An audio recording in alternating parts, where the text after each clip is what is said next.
Good morning, my dear students of class 7, and I am happy to welcome you all to what are we going to learn today? Today's topic is going to be about the comparison of respiration and photosynthesis, or we are going to differentiate what is all different in between the process of photosynthesis and the process of respiration. Throughout this lesson, we have been studying about the process of photosynthesis and the process of respiration and the types of respiration, all we have studied, right? So, though photosynthesis and respiration are two different processes, you can compare them, or you can also differentiate them, because certain gases like oxygen, carbon dioxide, all are involved in both the cases, no? So, about the gases involved in both the processes and also about the requirement of sunlight, all we will be learning in this differences, okay. So, what are the differences between photosynthesis and respiration? We are going to discuss first.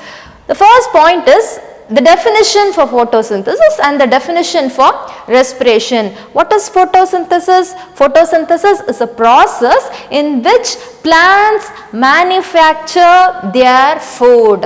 What is photosynthesis? It is a process.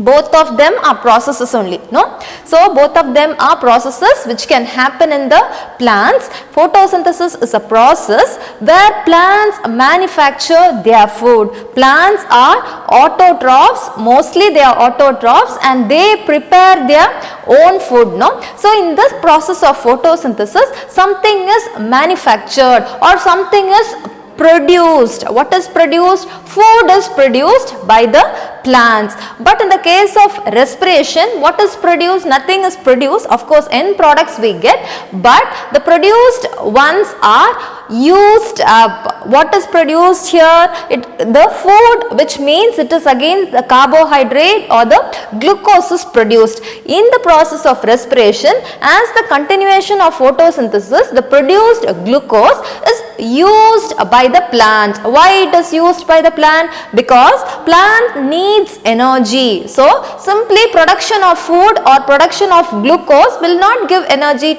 for the food, no? Suppose I am eating so much of rice, will I get energy immediately? The food has to be broken down, only then it will give energy. Similarly, when a plant produces its food by the process of photosynthesis, it will have the food, but it will not get any energy. So, always remember that respiration is an energy producing process and photosynthesis is food producing process. This will produce the food, but if the plant or the animal has to get the energy out of the food, respiration should happen in a plant or an animal. Only then energy will be released so that the plants can use for its metabolic activities or physiological activities, or even animals will need to survive. Energy is required for all the process, no? See, even when you sleep, no? During sleep also some of the energy is used by human beings also. For getting energy, this respiration process will break the glucose. And again we have studied about respiration, two types we have studied, no? Aerobic and anaerobic respiration. In aerobic respiration, oxygen is involved, whereas anaerobic respiration, oxygen is not involved. But however, both in the aerobic and anaerobic respiration, the glucose is broken down and energy is released. How much energy is released in aerobic respiration? 38 molecules of energy is released in the presence of oxygen, then glucose is broken down. And in anaerobic oxygen, only 2 molecules of energy or ATP is produced in anaerobic respiration. So, the first point says that here food is produced, and here the produced food is broken down to give energy. That is the first difference. What is the second difference? It requires, photosynthesis requires sunlight and thus can take place only during the daytime. See, when you see the equation of photosynthesis itself, the raw materials in the presence of sunlight will give the end products. What is the raw material and what is the end product? So, whatever is going to be used for the process of photosynthesis, that is called as raw material, right? What is the end product? End product means after completing a process, what you get at the end, the finished product. Suppose if you are going to make some recipe, okay, for making a recipe you will use some materials, no, that are all called as raw materials. And what is the end product? Suppose if you are going to make chapati, if you use a wheat flour, then that will be a raw material. What will be the raw materials? Will be wheat flour, salt, water, everything you are using, no, that is all raw material.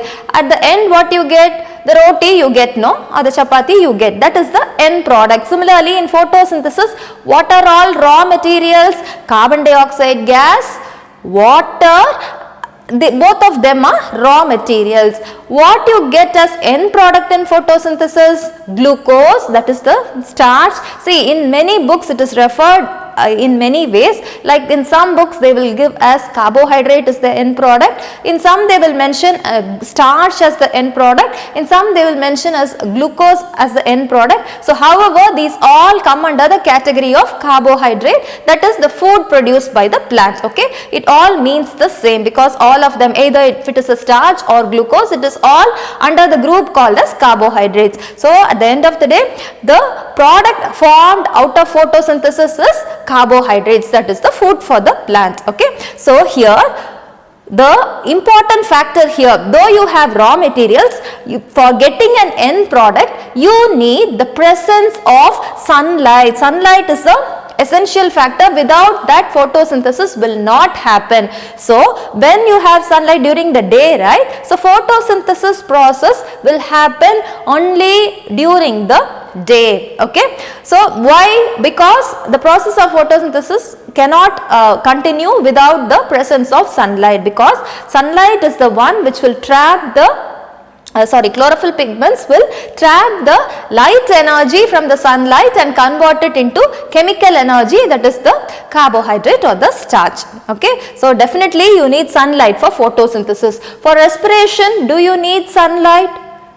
No, right? There is no, if you recall, if you had studied the equation of, I have given you as a homework in my previous class to write the equation for respiration. Only one student has wrote that, okay. So please, when I give you a homework, please write down the equation. See, for this, if you had studied the equation for respiration, you know there is no light involved, only the raw materials you have and the end products you have. So there is no requirement for sunlight at all. So if there is no requirement for sunlight, it does not have any limiting factor like it happens only in day or it happens only in night, because it doesn't need sunlight. It can happen throughout the day and night for 24 hours also.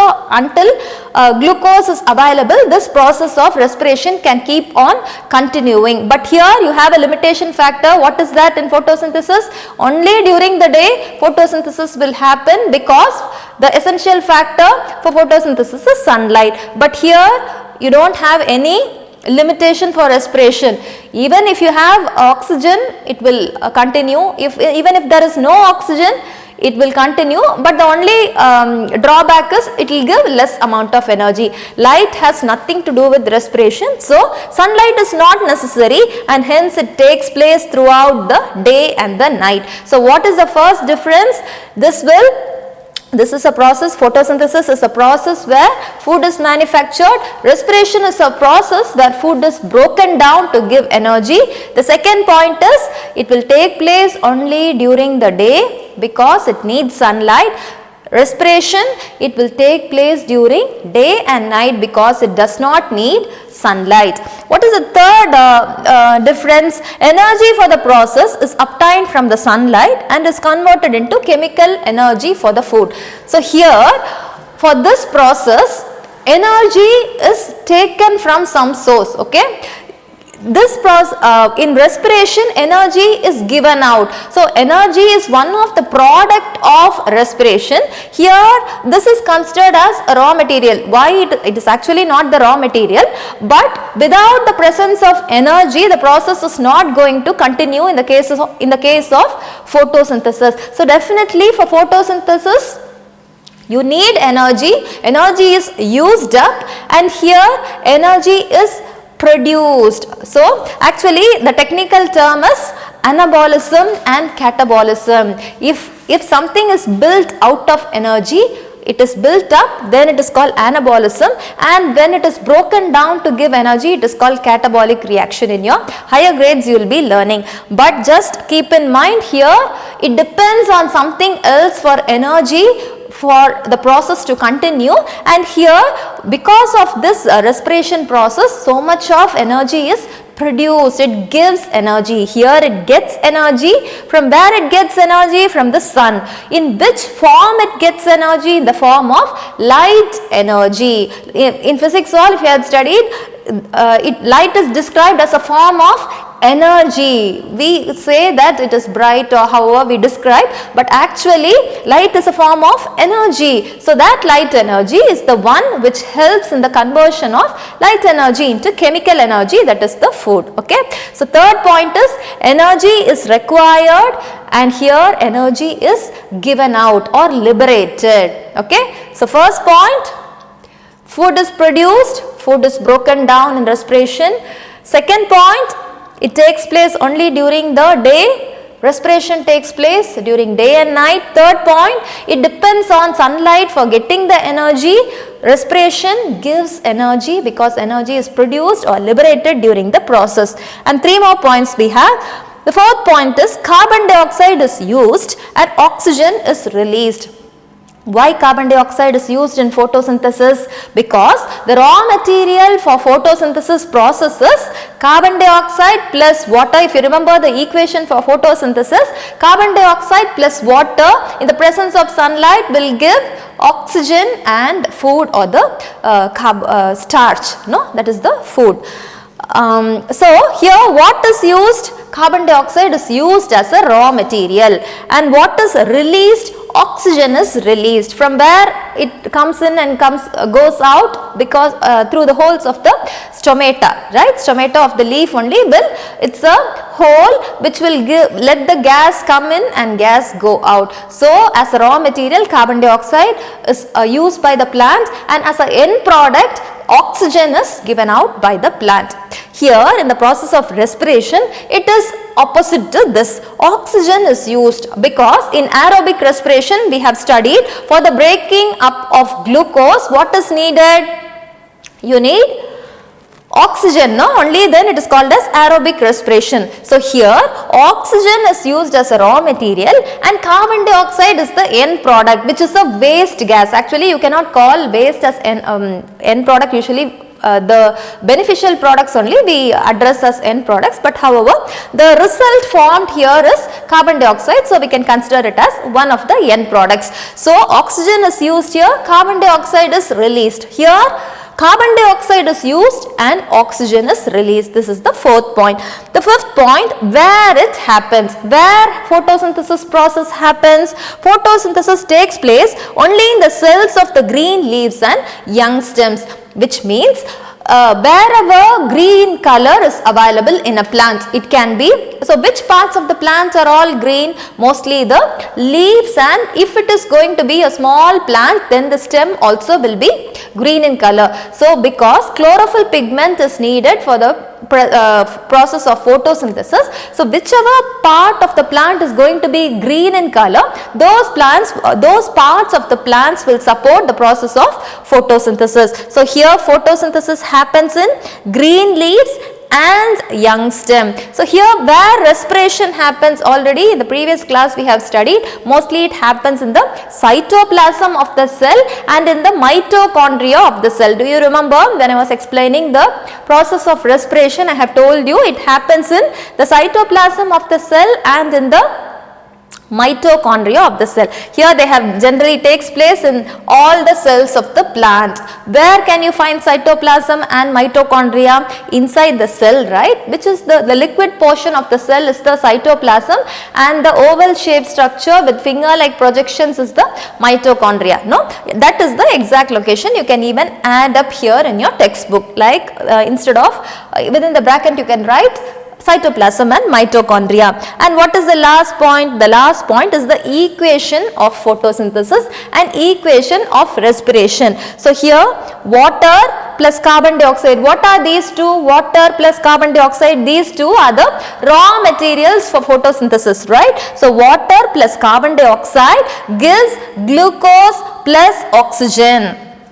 Glucose and oxygen is the end product. I told you, no, in several places in your textbook it is addressed like, sometimes they give as food, sometimes they give as starch, sometimes they addressed as carbohydrates, and here it is mentioned as glucose. All means the same, they are all carbohydrates. At the end of the process, carbohydrate is produced, that is the content. Okay, so water plus carbon dioxide gives glucose plus oxygen gas, and here I told you this glucose or the food is broken down in the presence of oxygen, and it gives 38 molecules of ATP in the form of energy plus water plus carbon dioxide gas. These two equations you have to memorize. So what we have studied, the differences between photosynthesis and respiration.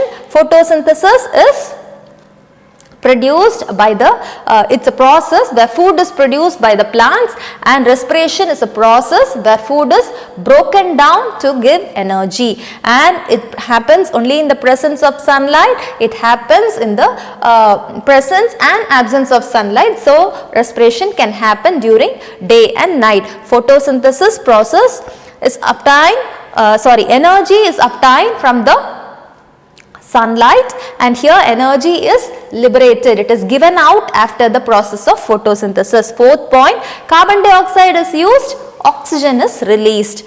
In respiration, oxygen is used, carbon dioxide is released. And the fifth point, where it happens, it takes place, photosynthesis process takes place in green leaves and young stem, and respiration process takes place in all the cells of a plant, especially in cytoplasm and mitochondria. Then the equation for photosynthesis is water plus carbon dioxide gives glucose plus oxygen, and the equation for respiration is glucose or food plus oxygen gives energy plus water and carbon dioxide as end products. So this is about the differences between photosynthesis and respiration. In your previous class, I had given you a homework, right? What homework was it? Experiment to prove that carbon dioxide is evolved during anaerobic respiration, and the experiment was with the yeast. I told you to make it with yeast, right? I received only one picture from a student. She is Darshini from your class. What about others? Why you didn't try at your home? I don't know. But the result is very good. See, she has used a bottle, and inside she has taken water, sugar and yeast. It will be turbid when you use yeast, no, it will be like turbid, like it will not be a clear solution, it will be turbid like this. And when it is closed, she has used a water bottle, a small water bottle. You can also try, it's okay, even for before your next week you can submit this experiment. Okay, do the activity and take a picture and send it to me. See the balloon, it is filled with gas, no? Why? Because the end product of anaerobic respiration is going to be carbon dioxide gas. See, we have completely cut the source of oxygen from the environment because we have closed the bottle with the balloon, right? But still there is gas inside. From where you got the gas? From the end product of this respiration process. Yeast is an anaerobic organism, and it can break down glucose to give carbon dioxide as one of the end product, and this balloon is blown up. This much only it will blow. Don't imagine like it will become this big all. It will not be blown like that, because for blowing up that much of for filling in that much of air, we need to give pressure, no? Simply it will not blow very big. Only this much you will get. Okay, a good result she has got, Darshini. Good. Okay, and one more student has given me the equation for aerobic and anaerobic respiration. It is Darren. Only these two homeworks I got for the previous week. So today's homework is going to be, you are going to write the differences between photosynthesis and respiration. Okay, so what is today's homework? Write the differences between photosynthesis and respiration and send the picture to me. See, for your homeworks and activities all, certain marks will be given to you. So please do not skip your homeworks or activities. We are noting down the names. Okay, that's why I am displaying every week as a evidence. Okay, so please do your homeworks and send it to me at least for this week. So that is all for today's class, and until I meet you in your next class, you keep preparing for your class test well, do your class test also well, and take care and bye bye.